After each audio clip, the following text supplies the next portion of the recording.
पड़ोसी राज्य पंजाब और हरियाणा में पराली जलने का असर दिल्ली में दिखना शुरू हो गया है। मंगलवार को दिल्ली के द्वारका, पूसा रोड, आर.के. पुरम, आनंद पर्वत, पंजाबी बाग समेत कई इलाकों की हवा क्वालिटी अनहेल्दी रही। दिल्ली में अभी सर्दी का आगाज भी नहीं हुआ, लेकिन वायु प्रदूषण का स्तर लगातार बढ़ने लगा है।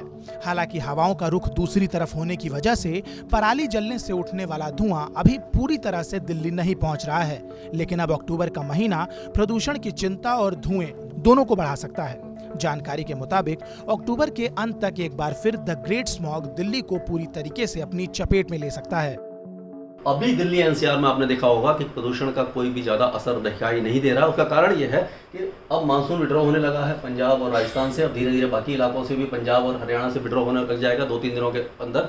तो ये पश्चिमी हवाएं, उत्तर पश्चिमी हवाएं जो पंजाब और हरियाणा की तरफ से आ रही हैं, जो पराली का धुआं लेकर आ रही हैं, लेकिन क्योंकि अभी स्पीड ज़्यादा है और टेम्परेचर ज़्यादा है, तो वो जो प्रदूषण है वो दिल्ली एनसीआर के आसपास नहीं रोक पा रहा।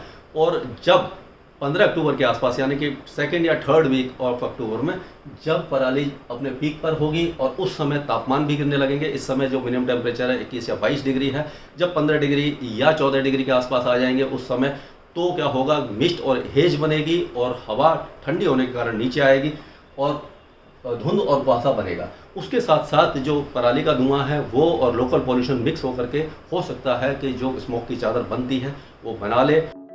पराली के जलने से उठने वाला धुआं धुंध के साथ मिलकर दिल्ली की सर्दियों को हर साल जहरीला बनाता है और अब ये एक ट्रेंड बन चुका है। ठंड की वजह से छोटे छोटे कण ऊपर नहीं उठ पाते और दिल्ली, नोएडा, गुरुग्राम के लोगों को जहरीली धुंध का सामना करना पड़ता है।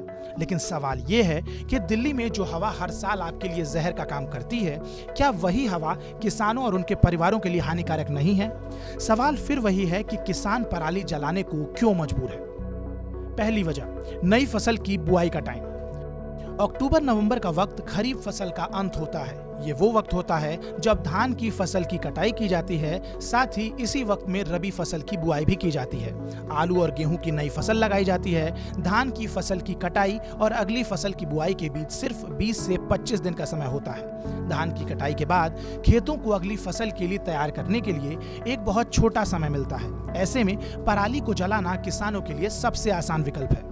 सैटेलाइट में कैद हुई तस्वीरों के मुताबिक मंगलवार को सिर्फ हरियाणा में 120 जगह पर आग पाई गई और बुधवार को ये आंकड़ा 175 जगहों पर था। ये आंकड़ा हर दिन तेजी से बढ़ता जा रहा है।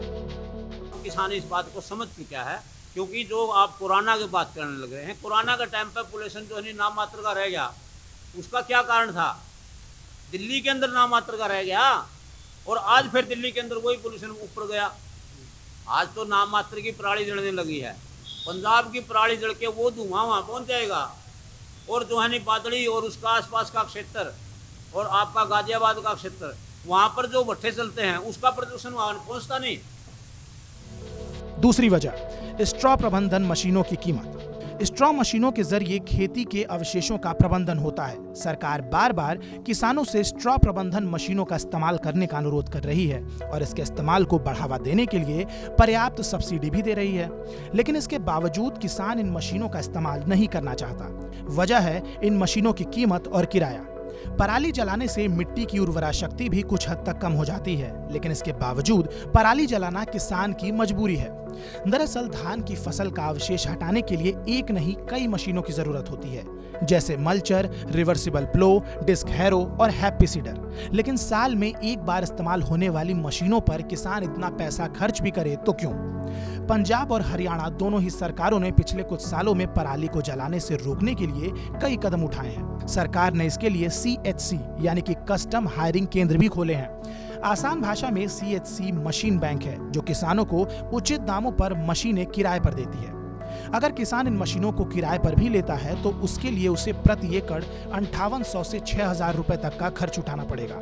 सरकार पराली जलाने पर 2500 का जुर्माना लगाती है, तो फिर किसान 6000 रुपए क्यों खर्च करेगा? इसके अलावा इन मशीनों को चलाने के लिए कम से कम 70 से 75 हॉर्स पावर के ट्रैक्टर की जरूरत होती है, जिसकी कीमत लगभग 10 लाख रुपए है। एक बीघे में 5 लीटर तेल लगता है एक बार की बाने में। और जिस दिन से मोदी सरकार आई उस दिन से रेट इतने बढ़ गए डीजल के, इतने दाम तक कभी बढ़े ही नहीं थे। और एक खेत को 4 बार बाना पड़ा है, 4 बार। तो 20 लीटर तेल हो गया एक बिजाई का। एक बार की फसल बिजाई में 20 लीटर तेल लग गया किसान का, खाली डीजल, बाकी और खर्चा रह गया अलग। डीजल के दाम पर भी अलग से खर्च करना पड़ता है। अब आप खुद ही सोचिए कि पराली को खेतों में ही जलाकर खत्म कर देना किसानों के लिए सबसे आसान ऑप्शन है या नहीं। ये साल हो सकता है और भी खतरनाक। हाल ही में केंद्रीय प्रदूषण नियंत्रण बोर्ड की एक रिपोर्ट में अलग अलग शहरों में वायु गुणवत्ता पर कोविड-19 लॉकडाउन के असर का अनुमान लगाया गया। अच्छी खबर यह है कि इस रिपोर्ट में इस साल PM 2.5, PM 10 और NO2 के स्तरों में गिरावट देखी गई है।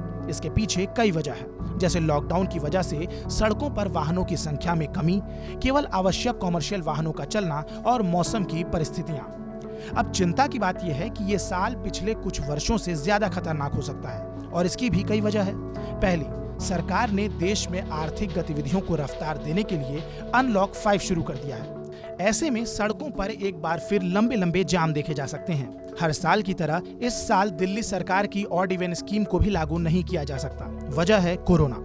पूल कर एक गाड़ी में ज्यादा लोगों का बैठना कोरोना के खतरे को बढ़ा सकता है। सरकार ने भले ही मेट्रो और बाकी ट्रांसपोर्ट सुविधाओं को शुरू कर दिया है, लेकिन कोरोना के चलते अभी भी निजी वाहन लोगों की पहली पसंद है। ऐसे में गाड़ियों से निकलने वाले धुएं पर रोक लगाना इस बार मुश्किल साबित होगा। पराली जलाने से निकलने वाला धुआं सबसे ज्यादा फेफड़ों को नुकसान पहुंचाता है। कोरोना भी एक ऐसी ही बीमारी है जिसकी वजह से सबसे ज्यादा असर फेफड़ों पर होता है और सांस लेने में काफी दिक्कत होती है। तमाम एक्सपर्ट्स ये चेतावनी दे रहे हैं कि अगर हर साल की तरह इस बार भी पराली जलने की वजह से पैदा हुए धुएं और प्रदूषण ने वातावरण को खराब किया तो कोरोना और भी जानलेवा साबित होगा। फैला हुआ है कोविड-19 का जो वो है काफ़ी पूरे दिल्ली NCR से काफ़ी जगह पर है। तो उसमें भी क्या होता है कि जब भी सांस लेने की लोगों को दिक्कत होती है और पराली के धुएं से भी सांस लेने में दिक्कत आती है। जो अस्थमा के मरीज हैं या जो बुजुर्ग लोग हैं और जो छोटे बच्चे हैं उनको काफ़ी ज़्यादा दिक्कत का सामना करना पड़ता है। तो हो सकता है कि ये जो पराली का धुआं जब बढ़ेगा, प्रदूषण बढ़ेगा, तो और भी ज़्यादा इससे लोगों को दिक्कत का सामना करना पड़ सकता है। इस खबर पर आपकी क्या राय है, ये हमें कमेंट सेक्शन में जरूर बताइएगा। साथ ही देश और दुनिया से जुड़ी तमाम बड़ी खबरों की अपडेट्स के लिए सब्सक्राइब कीजिए हमारा डिजिटल चैनल TV9 भारतवर्ष।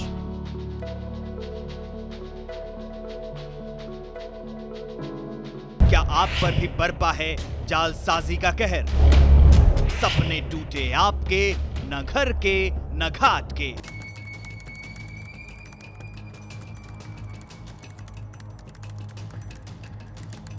देखिए लूट घर हर रात 9:30 बजे। फिक्र आपकी,